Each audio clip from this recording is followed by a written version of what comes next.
Hola chicos, ¿qué tal estás? Vamos a empezar nuestra clase de língua espanhola. Olá, nono ano! Vamos começar nossa aula de língua espanhola agora. E para começar, eu quero que vocês peguem o livrinho de vocês e abram na página 60. Vamos juntos iniciar a leitura desse texto. Vocês vão pegar um lápis, um marca-texto, vão grifar as palavras destacadas e vão colocar a tradução das mesmas, certinho? Vamos a empezar então? Tranquilo. O primeiro título aqui do texto, né? Consumidos por el consumismo, né? Na verdade, é a nossa realidade, né? Consumidos pelo consumismo. Então, vamos lá. La ciudad se ha convertido em um gran hipermercado, né? Han convertido seria se converteu, se transformou, né? Num grande hipermercado. Cada dia unos 1000 mensajes nos incitam a comprar artículos que não necessitamos. Estamos inmersos en el consumismo que se alimenta de la influencia de la publicidad y esta se basa en ideas tan falsas como que la felicidad depende de la adquisición de produtos. Deixa eu voltar um pouquinho aqui para nós entendermos melhor. Primeiro passo, estamos imersos, né, dentro desse consumismo, né, que alimenta, influencia a publicidade. E temos uma palavra aqui interessante, ó. E esta se baseia. Ok? Anotem aí. Se baseia em ideias tão falsas como a felicidade depende da aquisição de produtos. Colocando, né, pra gente que para que nós sejamos felizes, nós devemos consumir. E não é bem assim. Prosseguindo. Consumir quer dizer tanto utilizar como destruir. Então, tem lá os dois lados. Utilizar e destruir. E na sociedade de consumo, nós só sentimos cada vez maior dependência de nossos bens materiais e derrochamos os recursos, sino que o consumo se ha convertido em um elemento de significação social.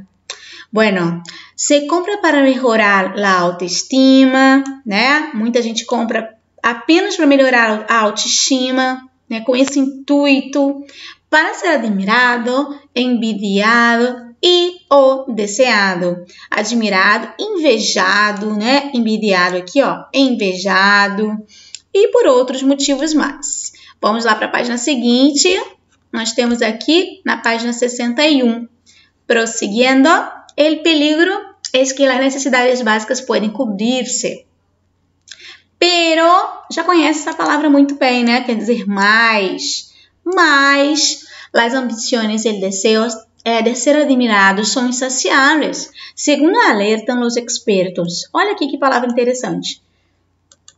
Quem assistiu o vídeo da semana passada, lembra que eu destaquei essa palavra porque ela era um heterossemântico, lembraram? Ou seja, um falso amigo.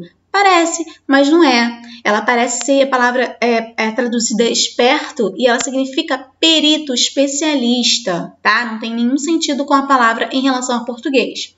Então, segundo alertam os especialistas, em la sociedade de consumo encontramos 3 fenômenos que são os próprios e que juntos produzem o que se han denominado adicção ao consumo. Bom, adicção seria, anotem aí, tá? O vício, tá, gente? Vício ou consumismo, ok? Então, prosseguindo. Hay quien se habitúa a pasar su tiempo en grandes almacenes o mirando escaparates. Olha que palavra legal, né? Bem diferente em relação ao português. Escaparate significa vitrine, tá? Muita gente passa e fica olhando vitrine o tempo todo, só olhando, né? Muitos, né? Como fórmula para huir del tédio, ó, para fugir, huir. Anotem essas palavras, tá? Então, como forma de huir del tédio. Esta tendência pode estar ou não associada à compra compulsiva. Há também um desejo intenso de adquirir algo que não se precisa e que, uma vez adquirido, perde todo seu interesse. Ou seja, eu quero tanto uma coisa, né? Desejo intensamente aquilo e quando eu adquiro, eu perco o interesse, ou seja, o interesse.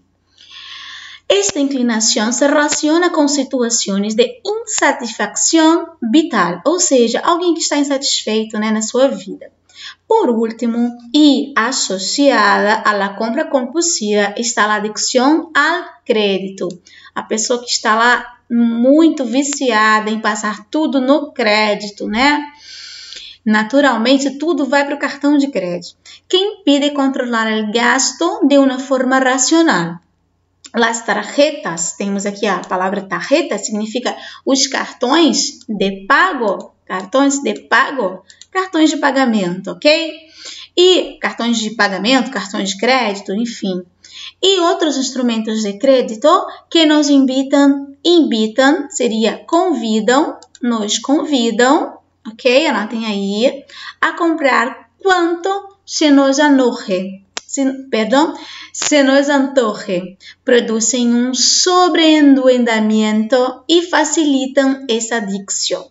Ou seja, esses cartões, né, de modo geral, de crédito ou não, nos convidam, né, nos facilitam a comprar. Assim, o quanto nós desejamos, né, e acabam produzindo aqui nossa parte de sobreendeudamento, um endividamento, tá? Uma dívida muito grande e facilitam assim essa compulsão, tá? Adicção, esse vício, esse consumismo em relação a compras. La cuesta de enero é um claro exemplo de esse endeudamento e uma consequência, a su vez, de que se ha mercantilizado, como quase todo, la Navidad. La cuesta de enero, gente, logo em janeiro, fica muito claro esse exemplo, né, de dívidas. Por quê? Por consequência do período de Natal. Ó, aqui, anota essa palavrinha aqui, ó. Navidad seria Natal. Então, nesse período de Natal, as pessoas começam a se endividar muito. Então, em janeiro é bem percebido isso, né? Fica fácil de ser identificado essas dívidas. Este fenômeno del sobreendeudamento preocupa na União Europeia como um problema socioeconômico, lo que ha dado lugar a la existência de um projeto auspiciado por el Instituto Europeo Interregional de Consumo. El estudio ha sido impulsionado desde España por la Dirección General del Consumo de la Junta de Comunidades de Castilla-La Mancha, coordenadora de um estudo realizado nesta e outras áreas da União Europeia, Escócia, Lombardia e Toscana. Em todas ellas, déjame ver assim, fica mais fácil, pronto. Em todas ellas, se han obtenido resultados similares, lo que refuerza su validez, segundo Javier Garcés, psicólogo experto. Olha, experto novamente, é o especialista, né? O perito em algo, especialista em algo, em consumo que se ha ocupado do aspecto técnico. Segundo os dados do estudo, el 33% da população adulta, 32% de los hombres e 34% de las mujeres têm problema de adicção à compra. Olha só, gente, olha esse percentual aqui, quão grande, né?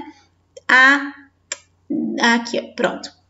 Nós temos aqui o percentual de homens e mulheres que estão voltados a essa adicção, a esse consumismo, né? Deixa eu sublinhar aqui para ficar mais fácil. Espera aí, vamos lá, foi. Então, um percentual muito alto, muito elevado, de compras compulsivas e de falta de controle de gasto. Unos 18 de ellos de forma moderada, unos 15 apresentam um nível importante de adicção e unos 3 chegam a níveis que podem considerar-se patológicos. Es decir, esse significa quer dizer, tá? Anotem aí, quer dizer.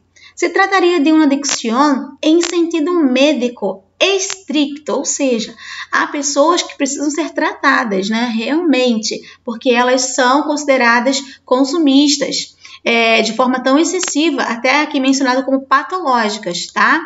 Que realmente precisam de um tratamento médico, e isso realmente, de fato, existe. Enquanto a população, deixa eu voltar aqui.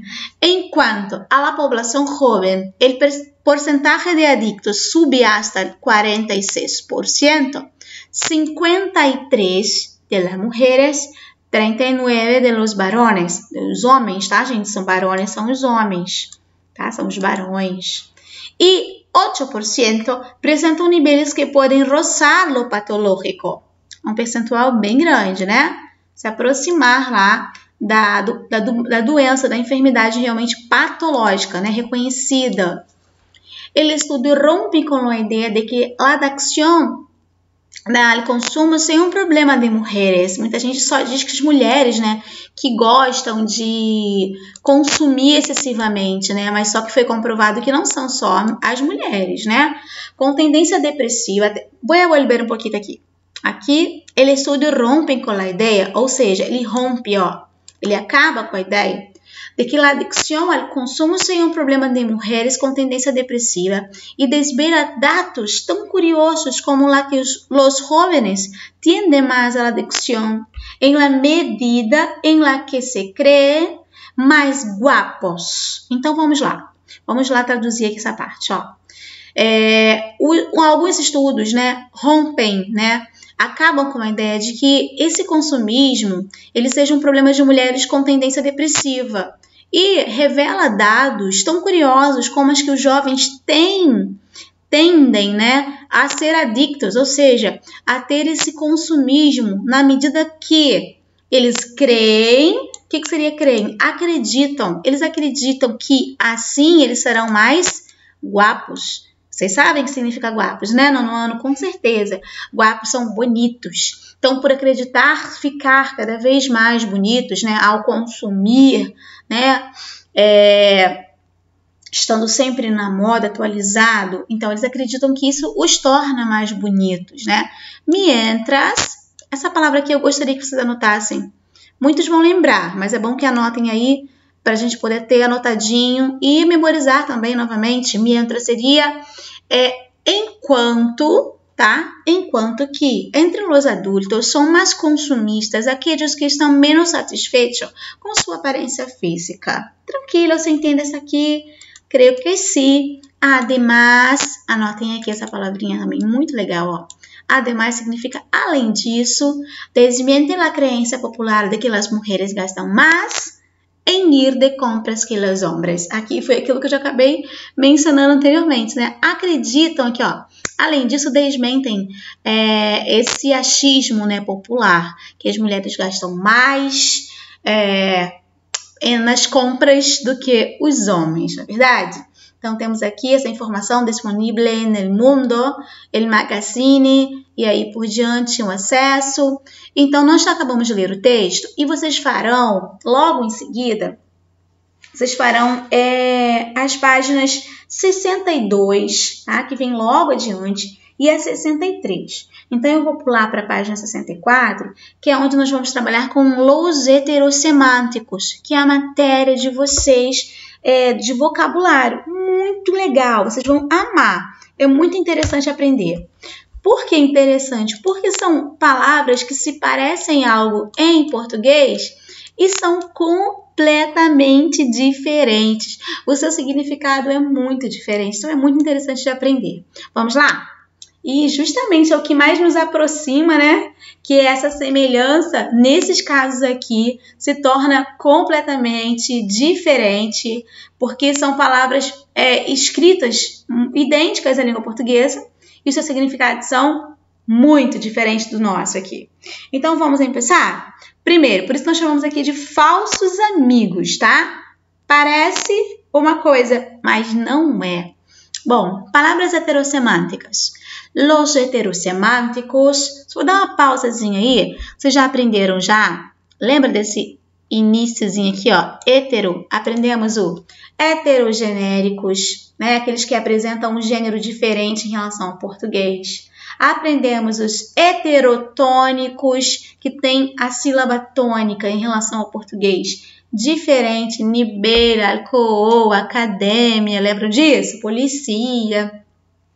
E agora vamos aprender os heterosemânticos, ou seja, as palavras que em relação ao português elas têm o significado, a semântica aqui, ó, semântica, falando de significados. Então, eles têm um significado diferente em relação ao português. Então, esses héteros, inicialmente começados por héteros, são sempre relacionados à língua portuguesa. Tranquila? Vamos a prosseguir. Aqui nós temos aqui heterosemânticos, falsos amigos ou falsos cognatos. São palavras que de la lengua española que têm grafia igual ou semelhante ao português, pero que possuem significado distinto em ambas línguas. Exemplo: vamos, Ana, já estamos retrasadas. Espera um rato, por favor. Creia que um rato seria o quê? Pois é, um rato, né, gente? Na verdade, será um momento. Então, rato, momento. Nada a ver, ok? La vuestra comida está muy exquisita. Oh, parece que é horrível, né? Mas não, é deliciosa, gostosa, saborosa. E aqui a palavra rato, né? Tem o significado de momento, esquisita, deliciosa. Vamos a empezar, então. Olha que interessante. Borrar. Borrar. Parece que está borrando tudo, né? E, na verdade, eu estou apagando. Então, borrar a lapizarra, por exemplo, é muito comum. Como assim, professora? Borrar a lapizarra? Sim. Eu vou apagar o quadro, né? E quando eu falo apagar, eu me refiro borrar. Tranquilo? Compreenderam? Agora, tapas. Olha que legal, gente. Na Espanha, eles têm um hábito, tá? Muito comum de servirem aperitivos, acompanhando as bebidas, né? O vinho, que é a bebida mais consumida na Espanha, em especial. Então, as tapas são servidas, né, como os aperitivos. E tapas, nós lembramos de tapas, né, de bater em alguém, né, dar tapas em alguém, e nada a ver, o significado é aperitivos. Então, se eu vou a um restaurante espanhol, com certeza vão te servir tapas. Vamos prosseguir. Polvo, o polvo, que parece um polvo, né, polvo, porque de fato vem escrito assim, se refere ao pó, tá? O pó de sujeira, o pó, aquele pozinho, né, que nós já conhecemos bem. E graça, olha que graça, que interessante. Eu vejo a palavra graça e penso, graça, engraçado, algo desse tipo. E aí eu vejo uma frase escrito, não me gusta, por exemplo, não, me gusta mucho las comidas grasientas, ou me gusta mucho la grasa. E aí eu acho que eu tô falando de graça, de engraçado, né? Nada a ver. Eu estou me referindo à gordura, comida gordurosa. Tá? Então, graça, gordura ou grasienta, gordurosa, como eu mencionei na frase. E brinco, chicos, brinco não tem nada a ver com brincar, e sim com pular. Claro, pular também se relaciona a brincar, né? Um tipo de brincadeira pode ser, mas a palavra brinco não é a palavra que significa brinco de brincar, como nós temos aqui em português, né? Se divertir, brincar. Não, seria pulo, realmente pulo, tranquilo? Entonces, estante. Estante, tranquilo. Se parece um pouquinho, estante, nós pensamos na nossa estante, né, onde guardamos nossos livros e tal. E aqui, prateleira, tem até uma associação, né? As prateleiras são estantes em espanhol. Agora, sótano. Sótano não é o sótão, e sim o porão, tá? Então, o sótão, sótano, não, na verdade né? Agora aqui em português é o nosso porão, ok? Essa é muito interessante, porque uma pessoa flaca, um homem flaco, por exemplo, não é um homem fraco que não tem força. Não, ele é apenas um homem magro, tá? Então, se eu chamo uma pessoa um homem de flaco, eu estou até elogiando, porque eu estou chamando de magro, ok? Bom, e olha que legal isso aqui, oficina. Oficina, a gente pensa logo em quê? Oficina mecânica, né? Claro que existem outras oficinas, mas oficinas de artes também, né? Existem. Mas pensando assim, de fato, não nos vem à memória o que é a tradução em espanhol. Oficina, trabalho. Por exemplo, um advogado trabalha em uma oficina. Gente, o advogado trabalha em um escritório. Então, oficina será escritório em espanhol. Muito legal, né? Agora, contestar. Voy a contestar tu pergunta. Ou seja, eu vou responder. Não é contestar, tá? Não é contestar sobre nenhuma informação. E sim é responder, ok? Essa aqui é muito usada, até já tivemos algumas propagandas com essa palavra aqui, embaraçada, há alguns anos atrás. Embaraçada, grávida. Uma pessoa está embaraçada, ela está grávida, ok? Ela não está confusa, nada disso. Embaraçada, grávida. E uma cinta é uma fita. Olha que legal, né? Eu quero uma cinta. Se parece com um cinto, algo parecido, mas não. Fita. Uma pessoa, uma chica, um chico rubio, não é ruivo como parece, sim loiro. Quer dizer, eu penso que é ruivo, né, pela semelhança da escrita, pela grafia aqui da palavra, e o significado é loiro, então não há nada a ver. Essa aqui eu já havia falado no vídeo anterior também.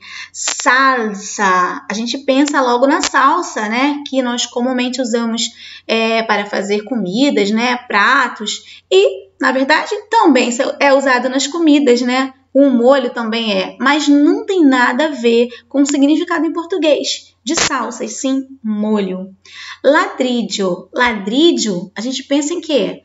Nesse piso, nesse azulejo, e ladrilho, no caso aqui, é o tijolo. Não há nada a ver com a palavra em seu significado, ok? Então, nossa casa é hecha de ladrillo, tá? Feita de tijolo. Alejado. Alejado não está aleijado, gente. Ele só está distante, tá? El chico está alejado, está distante, tranquilo. Agora olha essa, berro, berro. Gente, me gusta muito comer um berro. Então eu gosto de comer o quê? Agrião. Ninguém vai gritar aqui, ninguém vai berrar, tá? Nós apenas estamos nos referindo a um agrião.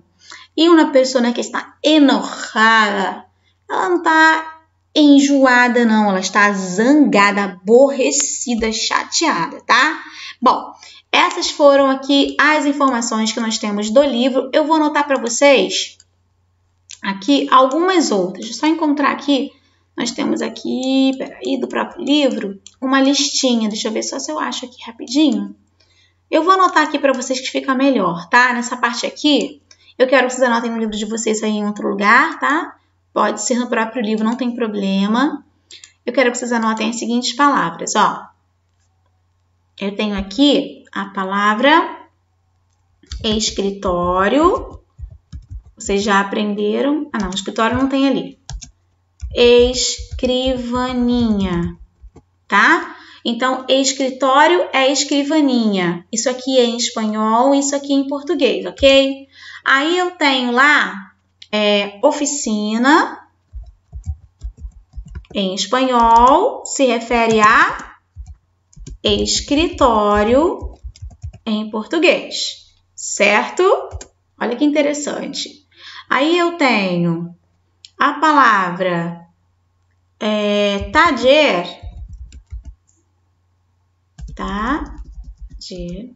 que significa oficina mecânica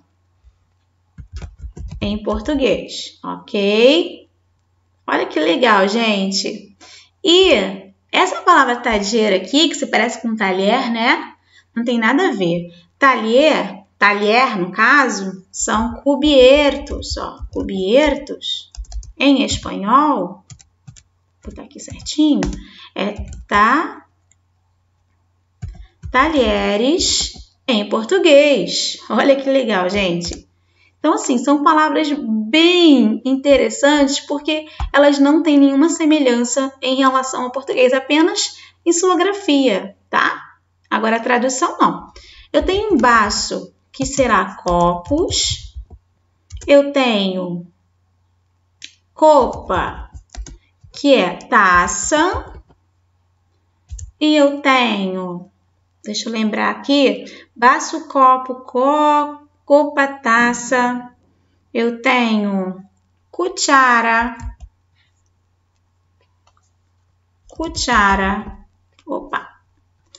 Sai de onde eu queria, pronto. Cuchara, que é colher. Certo? Baço é copo e copa é taça. E cuchara é colher. Ah, uma outra legal também. Deixa eu pensar. Aqui em cima até tem anotado. Deixa eu só encontrar aqui rapidinho. Aqui, ó. Aqui eu tenho. La bilheteira, que é a carteira. O cigarro é o charuto. O cometa é a pipa e a escoba, essa é a palavra que eu queria colocar para vocês.